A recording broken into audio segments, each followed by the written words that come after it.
Hello students, कैसे हैं आप। आज का मेरा टॉपिक है algebraic multiplicity and geometric multiplicity. ये वेरी इंपॉर्टेंट टॉपिक रहता है गेट एग्जाम्स के लिए और मोस्टली सिलेबस में पार्ट रहता है ये बीटेक में। ठीक है ना। और आपके बीएससी वगैरह में पूछा जाता है क्या अलजेब्रिक, देखिए eigen value and eigen vector से ही निकाला जाता है। तो इसलिए मैं इसकी एक अलग वीडियो लेके आई हूँ सो दैट आपको क्लियर हो जाए ये कंसेप्ट क्या रहता है। समझिए इसको क्या होता है।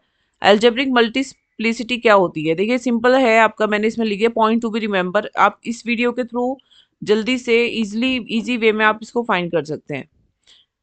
ठीक है ना। इजी वे में आप क्या फाइंड कर सकते हैं, algebraic multiplicity is the order of eigen value. मतलब मैंने लिख दिया डायरेक्ट कि एक ऑर्डर होता है आइगन वैल्यू का। मतलब अगर आपके पास देखो आइगन वैल्यू क्या होती है, कैरेक्टरिस्टिक रूट्स बोलते हैं जिसको आप। हमारे पास अगर आइगन वैल्यूज आती है 3 3 1, ओके। तो ऑर्डर है, आइगन वैल्यू का ऑर्डर का मतलब है जो रिपीटेड आइगन वैल्यूज होती हैं।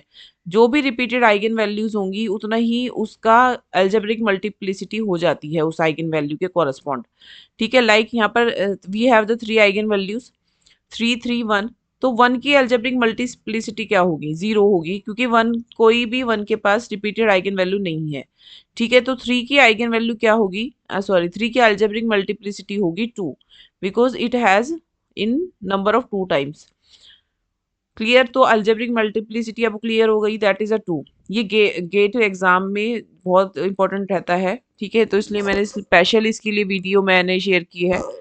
तो स्टूडेंट जिनको नीड होती है उनके लिए शेयर कर सकते हैं आप।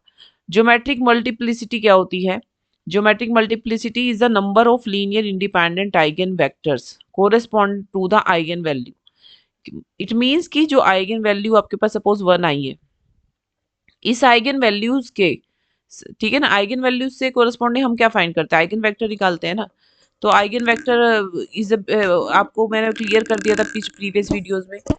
तो आइगन वैल्यू आप जैसे आइगन वैल्यू के लैम्डा 1 के रेस्पेक्ट आप क्या निकाल रहे हो, आप आइगन वेक्टर एक्स आ गया। Okay, we have the x. और एक और आइगन वेक्टर इसी के कोरस्पॉन्ड आ गया है, एक तो x1 आ गया और एक x2 आ गया। तो आपके पास दो आ सकते हैं। मैंने एक पीछे पॉइंट लिखवाया था नोट में कि एक आइगन वैल्यू के रेस्पेक्ट आपके पास वन और में सेवरल आइगन वेक्टर्स में एग्जिस्ट। या तो एक आइगन वेक्टर एग्जिस्ट कर सकता है या फिर एक से ज्यादा आइगन वेक्टर भी हो सकते हैं, इंडिपेंडेंट आइगन वेक्टर्स। ठीक है ना। तो ये लीनियर इंडिपेंडेंट आइगन वेक्टर एक से ज्यादा भी हो सकते हैं और एक भी हो सकता है किसी एक आइगन वैल्यू के कोरस्पॉन्डिंग। अगर आपके पास एक से ज्यादा आइगन वेक्टर्स आ रहे हैं, लाइक 2 आ रहे हैं या 3 आ रहे हैं, तो वही उसका ज्योमेट्रिक मल्टीप्लिसिटी हो जाती है। इतनी कंफ्यूजन की जरूरत नहीं है। क्या है कह रही हूं मैं कि आपकी किसी भी कोरस्पॉन्डिंग आइगन वैल्यू के रेस्पेक्ट जितने आइगन वेक्टर आ रहे हैं वही उसकी क्या हो जाएगी, ज्योमेट्रिक मल्टीप्लिसिटी। क्लियर। तो देखिए क्वेश्चन में, क्वेश्चन से क्लियर हो जाएगा, कोई प्रॉब्लम नहीं है। क्वेश्चन लेते हैं। एक क्वेश्चन मैट्रिक्स लिया है, ठीक है। तो इसमें हमें देखिएगा क्या करना है। मैट्रिक्स है आपके पास, simple find the algebraic multiplicity and geometric multiplicity. Question देखिए लेंथी, उसमें थोड़ा सा आइगन वैल्यू के बेसिस पे ही फाइंड करना पड़ेगा। हमने इसकी आइगन वैल्यू कैसे निकाली है, डिटर्मिनेट बनाया है। सबसे पहले स्टेप 1 होता है डिटर्मिनेट बनाना। इसको डिटर्मिनेट को एक्सपेंड करेंगे, एक्सपेंड करना है जहाँ पर भी ज़्यादा फ्री वेरिएबल्स हैं, फ्री आपके पास रो है, उस ये देखिए ये रो फ्री लग रही है, थर्ड रो, तो इसके रेस्पेक्ट एक्सपेंड कर देंगे। मैंने 1 माइनस लैम्डा लिया है, इसको आपने लीव किया। ये एक स्मॉल डिटर्मिनेट आपके पास आ गया। क्रॉस मल्टीप्लीकेशन लगाया। उसके बाद देखिएगा हमने क्या किया, यहाँ पर ए स्क्वायर माइनस बी स्क्वायर। ठीक है। एक तो आपके पास आइगन वैल्यू 1 आ गई। यहाँ पर सेकंड आइगन वैल्यू क्या आ जा रही है, इसको सिंप्लीफाई किया, ए प्लस बी ए माइनस बी। तो वी हैव इक्वल टू 0 ले लिया है, आइगन वैल्यू फाइंड कर रहे हैं। तो हमारे पास 3 रूट्स आ रहे हैं, 1 1 3 आइगन वैल्यूज आ गई। It means it has the eigen value 1 1 3। तो इसकी अलजेब्रिक मल्टीप्लिसिटी क्या होगी, क्योंकि 1 2 टाइम आ रहा है। ओके। तो रिपीटेड आइगन वैल्यू कितनी है, 2 बार है, तो इसकी अलजेब्रिक मल्टीप्लिसिटी क्या होगी, 2 होगी। क्लियर। ये बहुत इंपॉर्टेंट रहता है।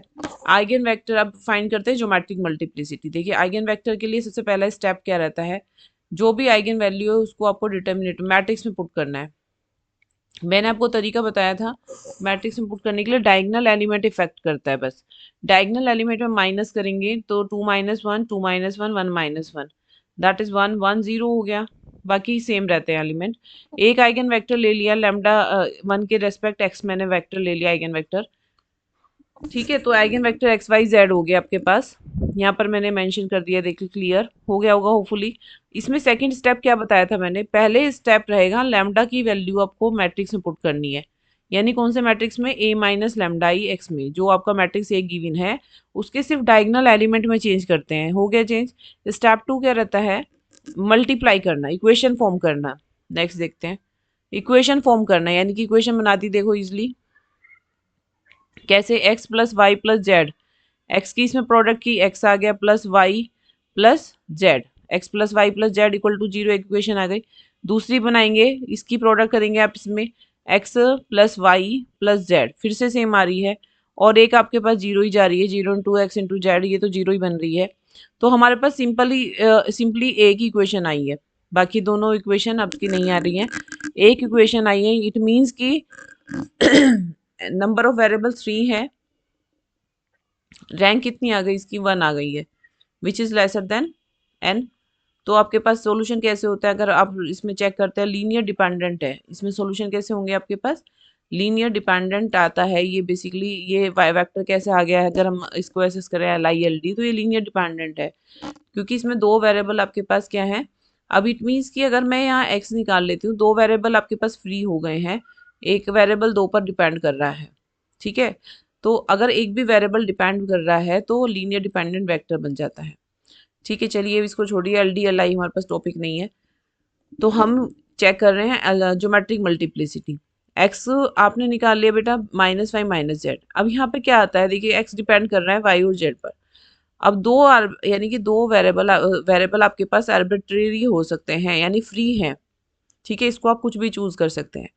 तो मैंने एक केस बनाया है, केस वन ये है और एक केस टू ये है। केस वन में देखो, आपको जब भी ऐसे अगर यहाँ पे सपोज जेड नहीं होता तो एक ही आर्बिट्री कांस्टेंट था, तो एक से आप निकाल लेते, केस वन बनता। यहाँ पे लेकिन दो बन रहे हैं। ठीक है, तो केस वन बनाते हैं, कितना, अब मैंने क्या सपोज कर लिया, वाई को जीरो ले लिया है और जेड को एक कांस्टेंट ले लिया, के आर्बिट्री वैल्यू है। अब वाई को जीरो इसलिए लिया है, या तो आप इसमें वाई को नॉट इक्वल टू जीरो लो, जेड को जीरो लो, कोई ना कोई एक तो चूज करना पड़ेगा ना।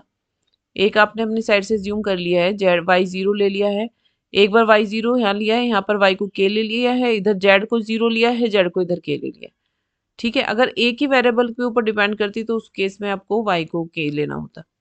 तो हमने वाई को जीरो लिया है, जेड को के लिया है, तो यहाँ से एक्स क्या आ गया आपके पास, आप पुट करेंगे ना, देखो एक्स भी माइनस के आ गया।